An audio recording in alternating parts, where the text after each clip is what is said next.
Assalamualaikum warahmatullahi wabarakatuh. Di sini saya dari kelompok 1, yaitu ada Angga Ramadan, Uswatun Hasanah, dan saya Handika Putra, dengan yang terhormat Bapak dosen pengampu Nandang Solihin. Di sini saya akan menjelaskan yang pertama ada latar belakang. Warung Tegal atau disebut juga warteg itu merupakan sebuah makanan yang telah dikenal oleh masyarakat luas. Setiap kita pergi kemanapun pasti ada warteg ya kan, dimanapun di pinggir jalan ya kan. Terutama itu masyarakat kalangan untuk menengah ke bawah. Kenapa warteg bisa dikategorikan sebagai target pasarnya itu masyarakat menengah ke bawah? Karena mungkin harganya yang murah dan juga penyajiannya yang sederhana namun mempunyai rasa yang ciri khas. Ya, di slide kedua ada gambaran umum usaha warung Tegal atau juga warteg. Jadi nama ini tuh cenderung mengistilahkan warung makan kelas menengah ke bawah yang tadi saya bilang ada di pinggir jalan maupun di tengah kota ya kan, ada di kota Tegal dan di banyak pun di kota Jakarta, makanya disebut dengan warung Tegal karena berasal dari Tegal ya kan. Dan hidangan ini itu disediakan dengan beberapa lauk pauk ya kan yang kita bisa pilih-pilih, yaitu seperti ada ikan balado, tempe orek, ati ampla, ayam goreng ya kan, atau sayuran yang lain-lainnya. Prospek pengembangan warung Tegal. Peluang usaha warung makan atau warung Tegal ini dalam penjualannya cukup tinggi, yang mana semua kalangan bisa mengkonsumsinya, baik dari kalangan atas, kalangan bawah, mencakup ibu rumah tangga yang mungkin yang malas masak atau anak sekolah yang istirahat ke sekolah gitu. Yang keempat ada analisis ekonomi usaha. Nah, dalam usaha ini analisis digunakan yaitu analisis SWOT, yaitu ada yang pertama ada strength atau kekuatan. Jadi kekuatan warteg ini yang pertama memiliki rasa yang ciri khas. Yang kedua bisa dikonsumsi oleh semua kalangan, dan yang ketiga bisa diakses dari jam 8 pagi sampai ada yang 24 jam juga ya. Ini bisa kapanpun kita makan warteg. Yang keempat yaitu harga yang terjangkau atau bersahabat. Yang kedua weakness atau kekurangan. Yang pertama kekurangan itu adalah tempat makan yang disediakan cukup sempit. Yang kedua yaitu keterbatasan tempat makan juga sama. Yang ketiga kurangnya sumber daya manusia atau SDM, karena karyawan warteg ya paling banyak 2-3 orang. Yang keempat biasa tuh warteg kurang nyaman atau gerah gitu ya. Yang ketiga ada peluang, ada apa atau disebut juga opportunity. Yang pertama adalah apabila ada lahan kosong bisa dijadikan untuk melebarkan tempat usahanya. Yang kedua, apabila menetapkan kualitas yang lebih baik, harga yang relatif terjangkau, kemungkinan usaha akan terus berjalan. Yang keempat ada threat atau ancaman. Yang pertama, ancaman untuk pengguna warteg adalah penggusuran lahan. Yang kedua, bisa banjir. Dan tiga adalah kompetitor. Sekarang kan ada warteg Barokah, warteg Bahari. Itu adalah kompetitor yang sama-sama berdagang di usaha warung makan. Video selanjutnya saya akan membahas mengenai metode pelaksanaan. Metode pelaksanaan produk itu yang dibuat produk andalannya yaitu makanan utama yang cukup digemari oleh masyarakat, yaitu soto ayam Lamongan. Soto ayam Lamongan merupakan makanan yang berasal dari Lamongan, Jawa Timur. Soto Lamongan dikenal dengan kuah yang berwarna kuning dan rasa yang gurih dan adanya serbuk koya di dalamnya. Video selanjutnya saya akan membahas mengenai bahan baku untuk pembuatan soto Lamongan.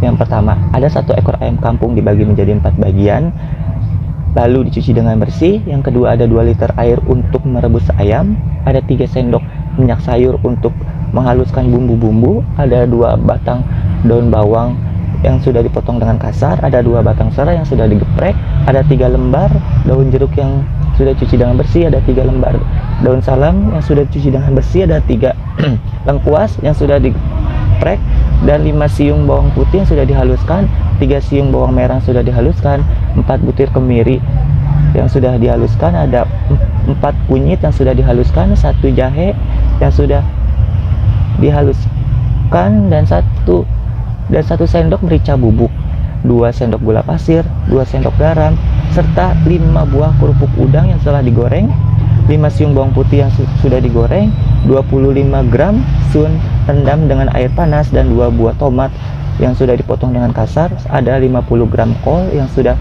dipotong-potong dengan kasar, dan ada 2 butir telur rebus potong dengan kecil-kecil. Video selanjutnya saya akan membahas mengenai proses produksi pembuatan soto Lamongan. Yang pertama, Didihkan air dalam panci, masukkan ayam, kecilkan api, masak hingga daging ayam hampir melunak. Yang kedua, tumis bumbu halus hingga wangi. Yang ketiga, tambahkan serai, daun jeruk, daun salam, dan lengkuas. Aduk hingga harum, angkat, masukkan ke dalam rebusan ayam. Yang keempat, masukkan daun bawang, kecilkan api, masak terus hingga ayam melunak, matikan api. Yang kelima, angkat potongan ayam dan tiriskan. Yang keenam, untuk proses pembuatan kue udang, yang pertama masukkan kerupuk udang dan bawang putih goreng dalam blender, proses hingga halus. Yang ketujuh, penyajian. Taruh sun, kol, tomat, dan suiran ayam dalam mangkuk. Yang kedelapan, tuangi kaldu panas, taburi kue udang. Yang kesembilan, sajikan dengan pelengkapnya. Video saya selanjutnya saya akan melanjutkan mengenai pemasaran. Pemasaran mengenai produk kami, yaitu segmen pemasaran penjualan produk kami mengenai segmen geografis, usaha makanan khas daerah Tegal, merupakan masyarakat sekitar dan karyawan, pelajar maupun masyarakat yang bekerja di sekitar daerah tersebut.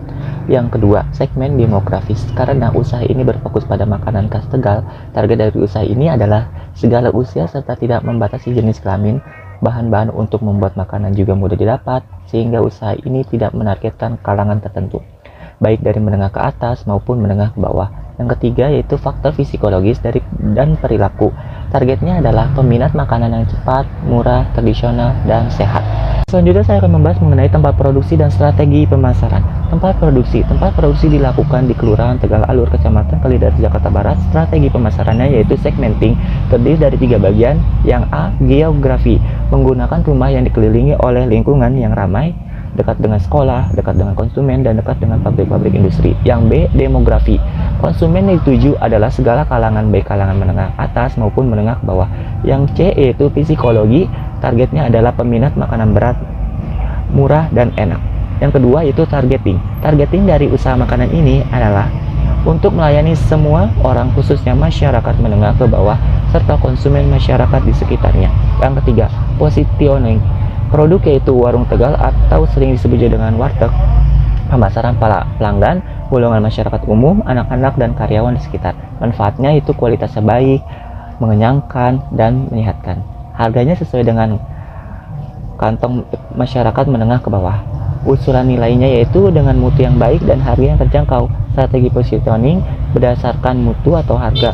Produk di sini menawarkan nilai yang terbaik dan tahan lama.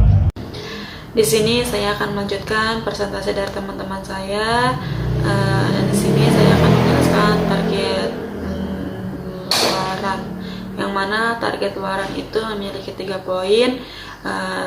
Yang pertama target produk, yang kedua target konsumen, dan yang ketiga target pendapatan. Target produk di sini pada usaha yang kita kelola yaitu produk utamanya soto ayam, dan kita di sini juga telah menyediakan lauk pauk yang bisa dinikmatin oleh banyak orang. Terus target konsumen yang kita targetkan merupakan masyarakat yang perekonomiannya ke bawah, yaitu seperti buruh pabrik, karyawan swasta, ojek online, buruh bangunan.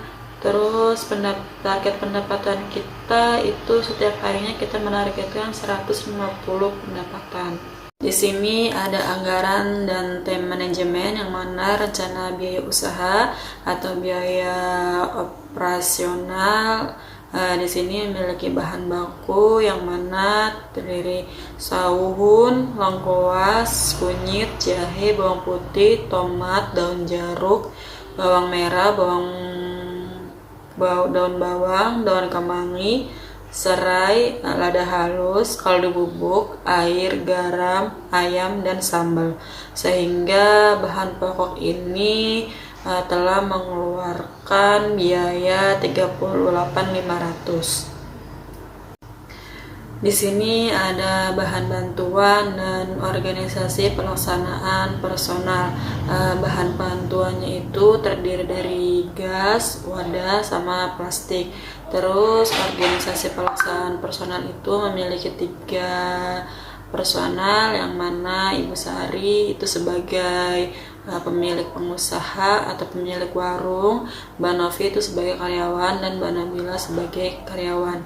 Di sini ada perhitungan harga jual, yang mana ada keuntungan di setiap 5 porsinya itu kita mengantongi keuntungan 21.500. Kesimpulan dari presentasi ini merupakan adanya globalisasi telah menyebabkan pengaruh kehidupan yang kebarat-baratan, yang mana masyarakat mulai beralih ke makanan junk food, sehingga mereka telah berkurang memilih makanan-makanan khas Indonesia atau tradisional. Terus usaha makanan merupakan usaha yang berpeluang besar, dikarenakan usaha makanan lebih mudah dimodifikasi dan memiliki harga yang bersaing. Makanan tradisional juga lebih sehat karena kebanyakan menggunakan sayuran, serta bahan-bahan yang digunakan mudah dicari. Usaha makanan diharapkan mampu menjadi sarana pelestarian kuliner di Indonesia. Sekian presentasi dari kami. Apabila ada kata-kata yang kurang dipahami, selebihnya kami memohon maaf dan kami ucapkan terima kasih. Wassalamualaikum warahmatullahi wabarakatuh.